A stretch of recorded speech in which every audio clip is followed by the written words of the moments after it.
Hey everybody, hi, it's Craig Freshley here. A few years ago, I was asked to do some coaching of emerging leaders in a particular trade association. One woman that I was working with was a doctor. She was a woman, and she was rising in her organization into a leadership position, but she said, "So often I feel like I'm invisible in meetings. What can we do about that?" Well, I have noticed this dynamic quite often, that women in particular, but not only women, but people sometimes feel invisible in meetings. So I've come up with 5 strategies to help you be not invisible in meetings. If you think you have good ideas, if you think you have a legitimate place at the table, and you want to be a full participant in the meeting, here are some things you can do. Number 1, speak early and premeditated. First, the premeditated part. Prepare. Understand what's going to be on the agenda and have some things in mind that you are ready to go with and that you're prepared to say. Now, you might change them on the fly, but at least be prepared. The speak early part, patterns are established early in meetings, and if you can be one of the first people to speak in a meeting, there will be a natural tendency to keep going back to you. If you don't speak for the first time in a meeting until halfway or 3/4 of the way through, by that time the pattern and the credibility of the meeting leaders has already been established. So make a pre-commitment before the meeting that you're going to be one of the very first people to speak up, and have yourself ready with something to say. Number 2, get and keep the floor. Sometimes it's really hard to get a word in edgewise. Now, the meeting might be well facilitated. Somebody is making sure that everybody who raises a hand gets a chance. If that's the case, you need to be unambiguous about getting the attention of the person who's calling on people. But in other meetings, there's seemingly no one in charge. And particularly if you are a woman in a setting of lots of dominant men, you're going to be invisible, and it can be difficult to get the floor. Here's one way to do it. Make contact with the person who is currently speaking. Really engage with that person. Even make little interruptions, little noises like, yup, as if you are even a little bit in conversation with that person. You are signaling to that person and to the rest of the people in the group that you have something to say and that you want to go next. If you do this well, you will become the heir apparent, if you will, and everyone in the room will realize that you're going to be the next speaker, and when that person is done, they will turn to you to say something. Be ready. Third thing, let me stay on the get and keep the floor, because I've talked about the get part, but I want to speak to the keep part a little bit.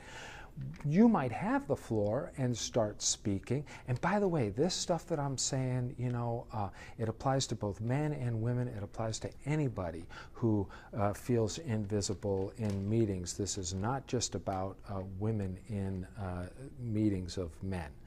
But whoever you are, you might feel that people are ready to interrupt you at a moment's notice. You can prevent against that in a couple ways.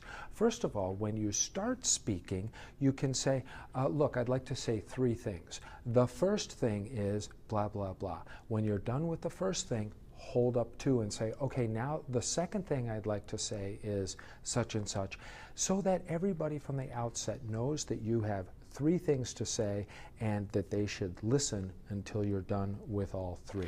Another thing you can do is, I hate that it's like this, but fill the empty space. Some people will jump into a gap, a breath, and use that as an opportunity to interrupt. So even if you have to take a breath, even if you have to pause to collect your thoughts, fill the space a little bit with little words like, and or gestures that signify that you are not yet done speaking. A third thing you can do to prevent interruptions is to cue into the person that you know is about to interrupt you. You can feel that person just waiting for the chance to interrupt you. And you know what you can do? You can address them directly and you can say, I have the sense that you have something to say and I'd love to hear from you just as soon as I'm done. Hold on a second. And then you go on with your statement. Get and keep the floor. That's number 2. Strategy number 3, be spontaneous with confidence. Allow yourself to say what's on your mind, but don't begin with an apology. Don't yield when somebody immediately starts to argue against you. Be spontaneous, but with confidence. About apologies in particular, did you know that women are much more likely to apologize than men? Women often use "I'm sorry" as a point of entry into a conversation. In fact, there's a New York Times article published recently called "Why Women Apologize and Should Stop." Whether you're a man or a woman, I'm encouraging you not to premise your statement with an apology. Be spontaneous with confidence. There is no need to apologize for speaking your mind. That's why you were invited to the meeting. We want to hear it. Number 3. Number 4. No need to offend or criticize. It's kind of like the rule of improv, if you've ever studied theater or comedy. When actors are building off of each other, they use the phrase and instead of the phrase but. Same within a meeting. Rather than argue against the previous speaker or another speaker in the room, build on what they've said. You don't need to criticize other people's ideas in order to promote your own ideas. If you get a reputation as the one who's always going to criticize, you will not get called on in meetings. You will be invisible. But if you get a reputation for always building on other people's ideas, people will want you to be the one that follows them and speak up next in a meeting. No need to offend or publicly criticize someone. If you really do have a critique for someone, you can save that for after, save that for a private setting. It's not going to help in any way to publicly criticize if you want to be and remain visible in meetings.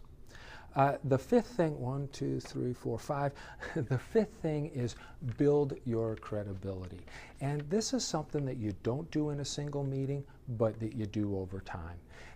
If you build your credibility, people will want you to be in the meetings and they will want you to speak up. For one thing, listen to other people. The first 4 things are about how to get the floor and how to talk with confidence, but the 5th thing here, part of building your credibility, is to genuinely listen to what other people say, and not only that, demonstrate that you're listening.